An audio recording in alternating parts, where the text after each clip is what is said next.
Let's face it, Oda has foreshadowed Kaido's fate for years now. We all know he's going to be taken down by Roronoa, the main man. Okay, so let's dive into it. So this is why I think Roronoa is going to end up taking out Kaido instead of Luffy. Let's start off with the mythology.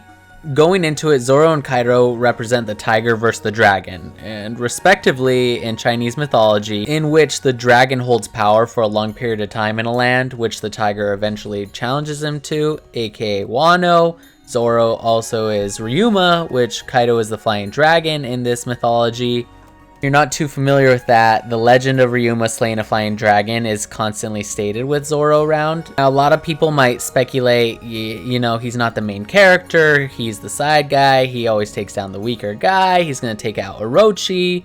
Now, if you look at Orochi, he's not a flying dragon, let alone a dragon. He's an 8-inch, or he's an 8-headed snake that doesn't fit the Ryuma narrative of slaying a flying dragon, stated back in Thriller Bark, way back then. Now, after the mythology, I want to turn your attention to the reasons why and the evidence showing why Zoro will most likely be the villain to fight Kaido, or reversed, Kaido would be the villain. You know, Zoro's always a badass, so maybe he's a villain. Orochi's too weak for Zoro to be his final enemy. He got one-shotted by a nerfed 2-sword 720 Phoenix. Zoro and Kaido are both drunks. Zoro and Kaido both are stated to be beasts. Kaido is king of the beasts. Kaido most likely killed his parents during the time he invaded Wano. Zoro's parents, that is. Hence, Zoro not knowing why he ended up in the East Blue 20 plus years ago. Because you really don't see his parents, and he just makes so much sense. He looks like Ryoma. He looks like a lot of the guys in Wano. Continuing on, there are two Yonkos in Wano. Big Mom they started her rivalry with Luffy back all the way in Fishman Island when the Straw Hats freed the fishmen from her control.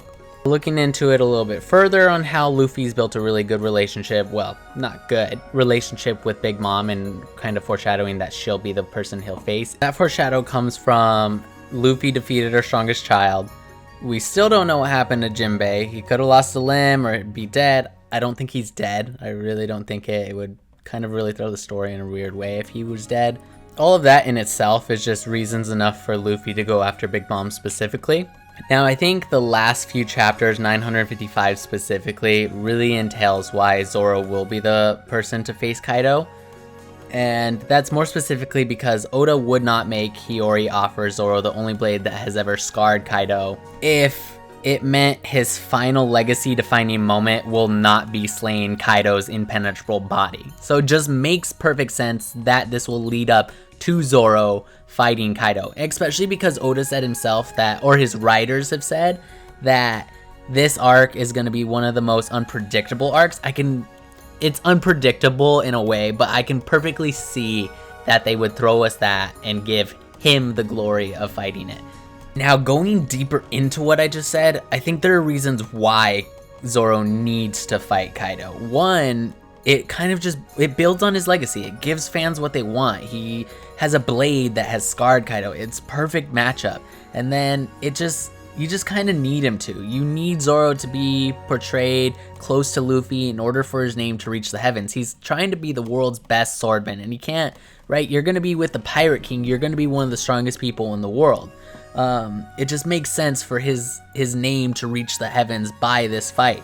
Now, he won't be the best swordsman in the world at this point. This will lead to his final battle, fighting Mihawk. Now, speaking more about the world's greatest swordman, you know, for Zoro, it just doesn't happen if he simply beats characters far weaker than the ones that Luffy's facing. So, and you kind of get that throughout the entire series, actually. You get Zoro fighting the second-hand man, or you get him fighting the side character, which it makes sense. You know, Luffy's the main guy. He's the guy that's gonna beat everybody. He's gonna be the Pirate King. But you need the world's greatest swordman, and you need him to fight some of the big guys. And he does take on some of the people, right? He does take on some main conflicts and fights some big names, but he doesn't really get that. And I think Kaido will be that person. Now, going further into some details, during Yasui's speech, Oda specifically drew Zoro in the panel where it stated Kaido's head has gone unclaimed for the past 20 years. Now you figure that's a pretty big hint that Oda just gave us. Koda is stated to be unkillable. Oda has stated Luffy does not kill his enemies at all. Even if he does finish Kaido, he would still be a threat to Wano. Zoro is known for his bloodlust and having history of killing enemies. Oda said Wano is his favorite arc to be drawn. Zoro represents the country of Japan. It just makes sense. It just makes sense that he's gonna do it. Now, I'm not saying Zoro's gonna beat him one-on-one. He's a strong opponent. It's gonna be a hard battle. You know, it could be. I think it would be a fantastic battle, but I do want to see the strategic bit of One Piece and Oda's mind go into this. I want to see some strategy that they can pull off and some things that can really lay the foundations for a really good battle. Let's not take away from Luffy. Luffy's gonna have his shining moment if Oda doesn't throw some crazy wrench at us. He's gonna have his shining moment against Big Mom, who we know has had a bigger grudge against him since Fishman Island. But I will say that might not happen. He might go to Mary Hose and go try to save Sabo if whatever happened in the last chapter is true and Sabo's captured or dead. You never know. But we have to find out how much information gets into Wano.